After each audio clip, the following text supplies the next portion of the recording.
Hello. Well, it's time to do another analysis, I think. So this time I thought maybe it was time to look at one of my poems. So this is one that has been praised and people have liked, and I think it's quite mature. It's fairly recent, from the last t 2 years probably, and yeah, I think it's constructed in a way that is is more technically superior to things I did a long time ago. So it's about a trip to Bhutan I made uh, in Bhutan.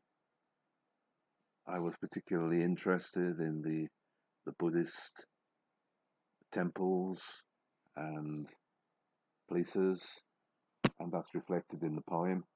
Beyond that, I'm not going to say anything really because I don't think it's the job of the poet to paraphrase his poem and explain all its details and mystery. That's what makes it a poem, really. If I was just going to talk about my life, then I wouldn't write a poem. Yeah, so I think I'll have to leave a lot of the details to be gleaned from the poem itself as regards content. However, I'm quite happy to talk about the structure of the poem and maybe some aspects of how it came about. So first of all, I should read it, I guess. Let's see. Climbing to Taktsang.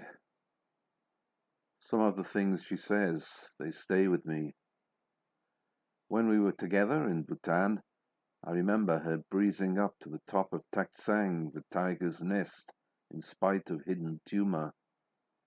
She laughed when I told her I'd thought the Korean nuns were men. I labored to the top too, my years and body fat, grave impediments like the weight of karma. She could have walked and didn't need the horse, but took it for my sake. Some of the things she did, they stay with me.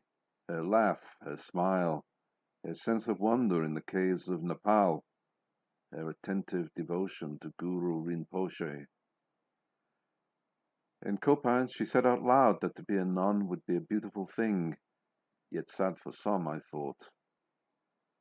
I made her angry in Bhaktapur, and in Paro, she took money from the ATM, thinking I might leave her like a stone, to sink.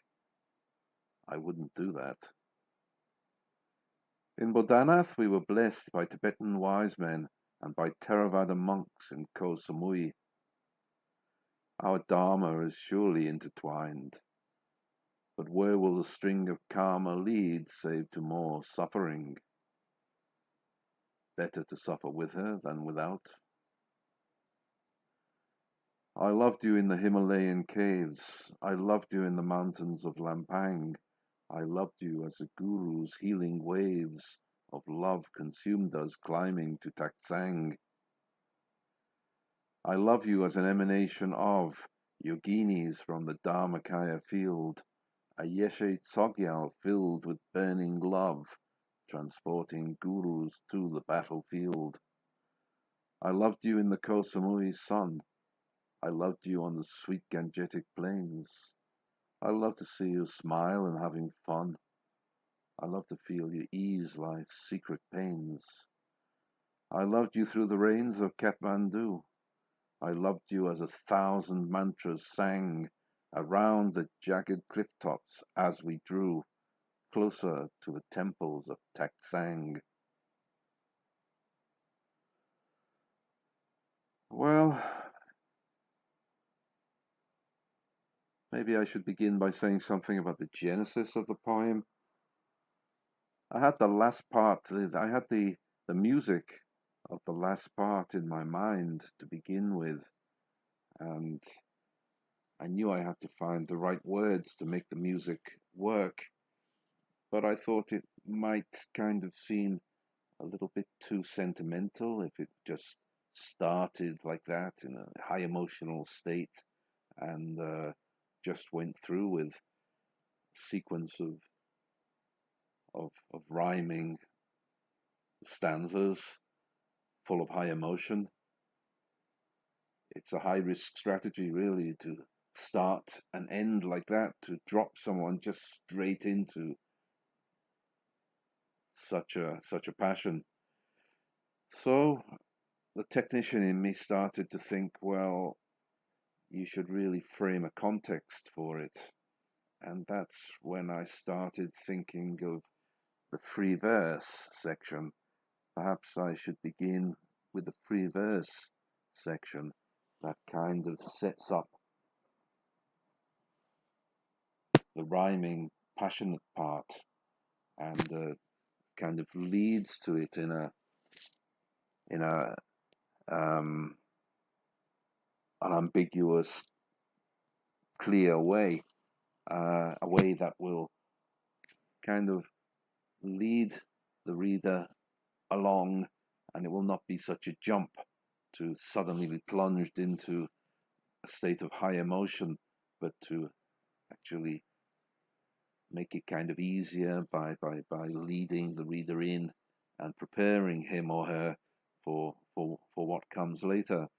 And this free verse section that begins the story will be full of far more mundane things, and it won't just be about the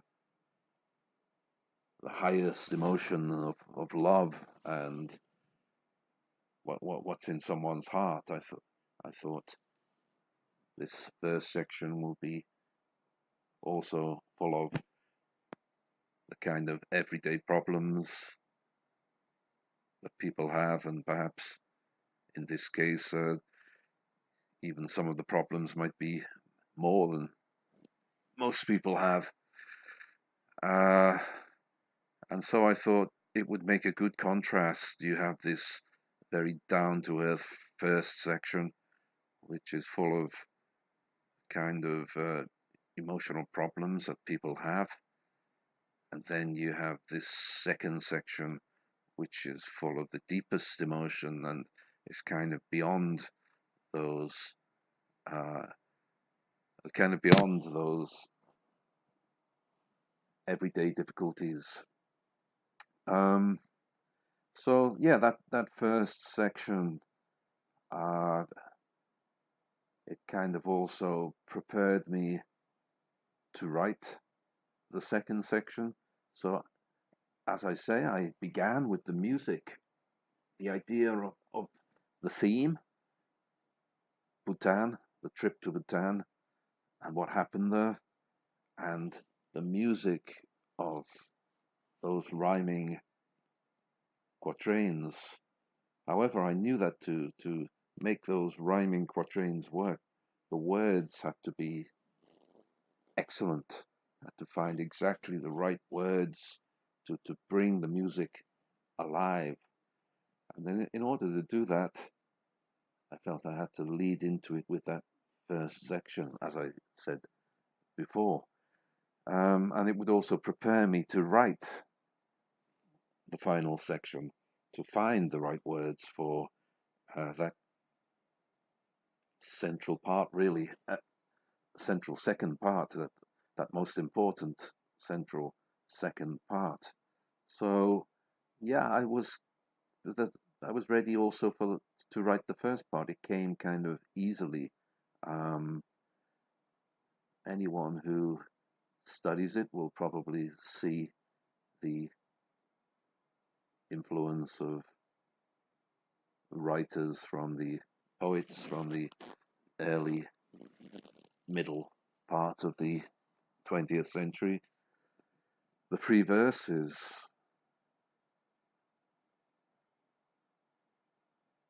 typical of that time, I would think, but I hope it's not just a copy of it. It's my interpretation of many uh,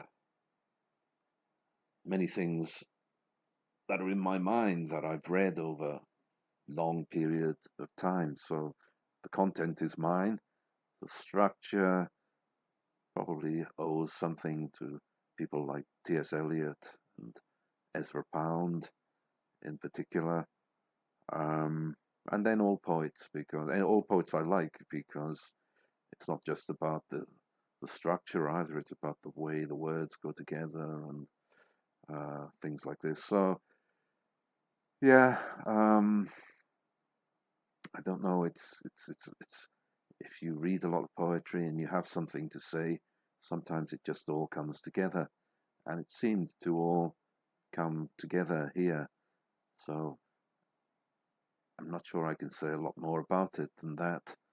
Uh, Repetition is important as it is in most poetry, or in uh, yeah, in most poetry. So some of the things she says, they stay with me.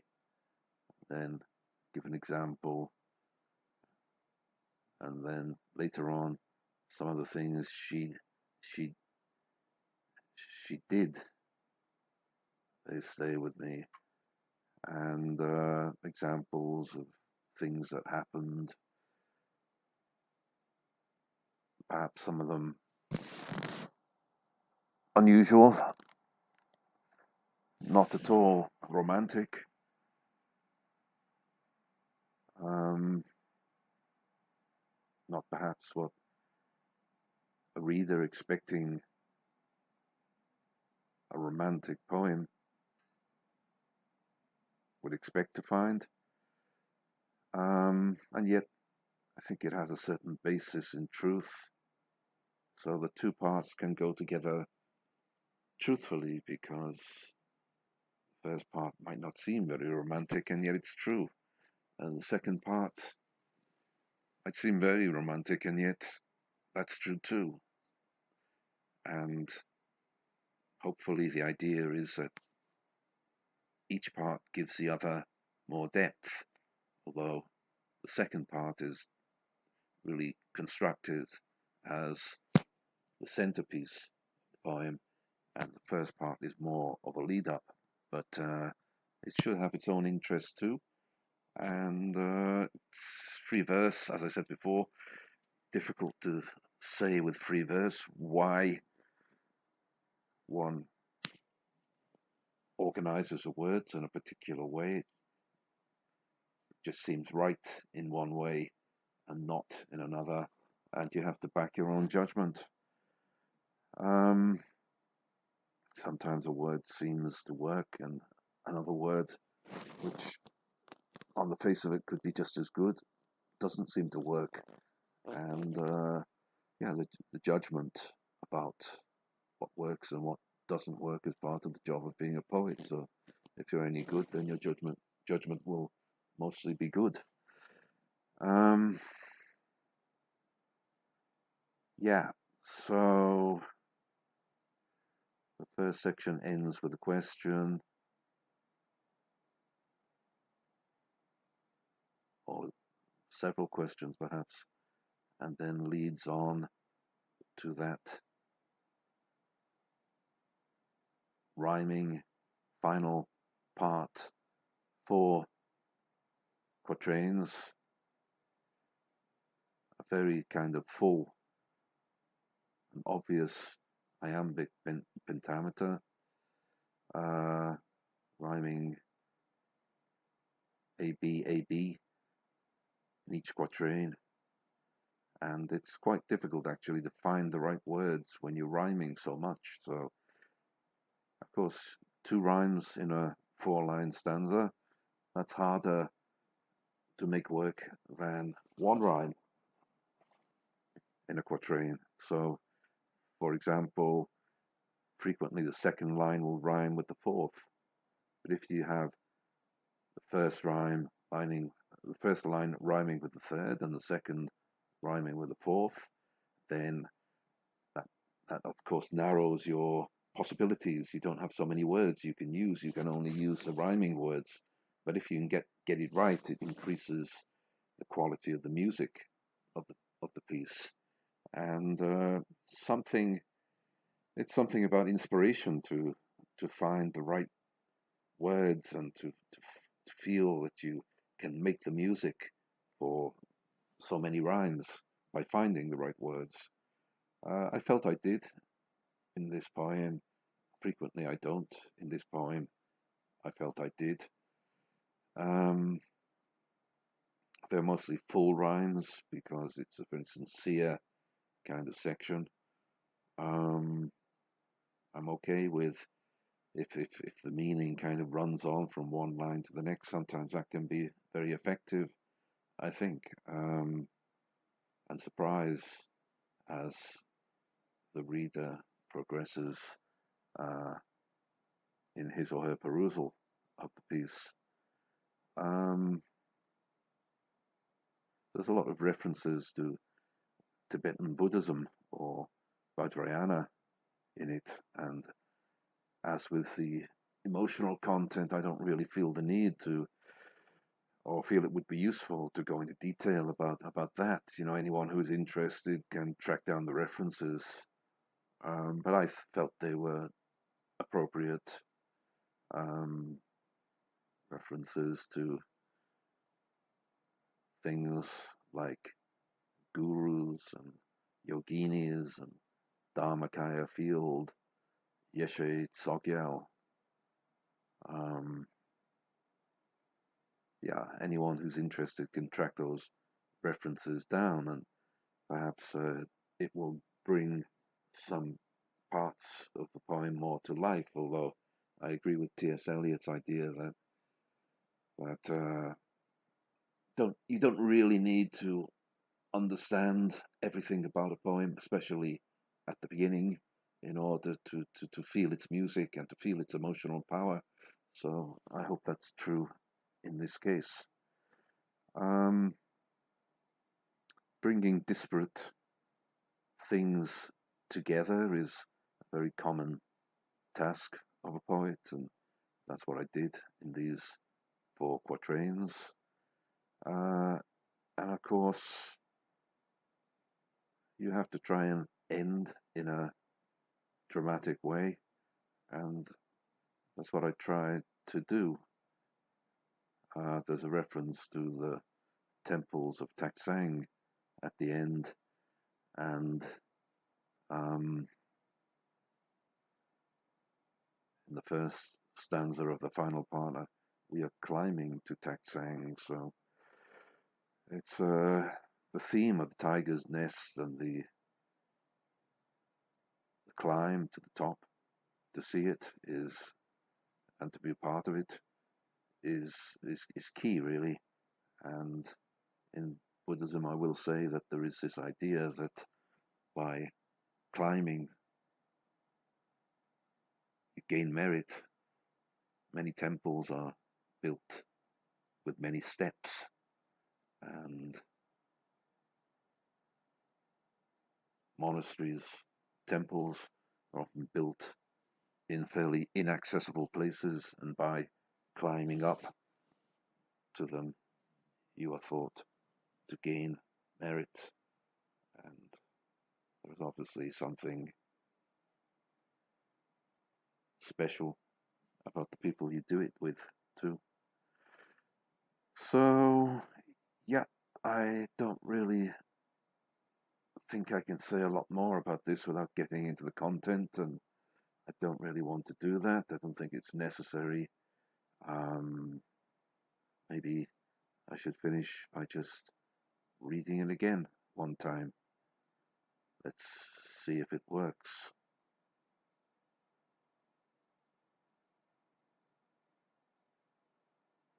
Climbing to Taktsang. Some of the things she says, they stay with me. When we were together in Bhutan, I remember her breezing up to the top of Taktsang, the tiger's nest, in spite of hidden tumor. She laughed when I told her I'd thought the Korean nuns were men. I labored to the top too, my years and body fat, grave impediments, like the weight of karma. She could have walked and didn't need the horse, but took it for my sake. Some of the things she did, they stay with me. Her laugh, her smile, her sense of wonder in the caves of Nepal, her attentive devotion to Guru Rinpoche. In Copan, she said out loud that to be a nun would be a beautiful thing. Yet sad for some, I thought. I made her angry in Bhaktapur, and in Paro she took money from the ATM, thinking I might leave her like a stone to sink. I wouldn't do that. In Bodhanath, we were blessed by Tibetan wise men and by Theravada monks in Koh Samui. Our Dharma is surely intertwined, but where will the string of karma lead, save to more suffering? Better to suffer with her than without. I loved you in the Himalayan caves. I loved you in the mountains of Lampang. I loved you as a guru's healing waves of love consumed us climbing to Taktsang. I love you as an emanation of yoginis from the Dharmakaya field, a Yeshe Tsogyal filled with burning love, transporting gurus to the battlefield. I loved you in the Koh Samui sun. I loved you on the sweet Gangetic plains. I love to see you smile and having fun. I love to feel you ease life's secret pains. I loved you through the rains of Kathmandu. I loved you as 1,000 mantras sang around the jagged cliff tops as we drew closer to the temples of Taktsang.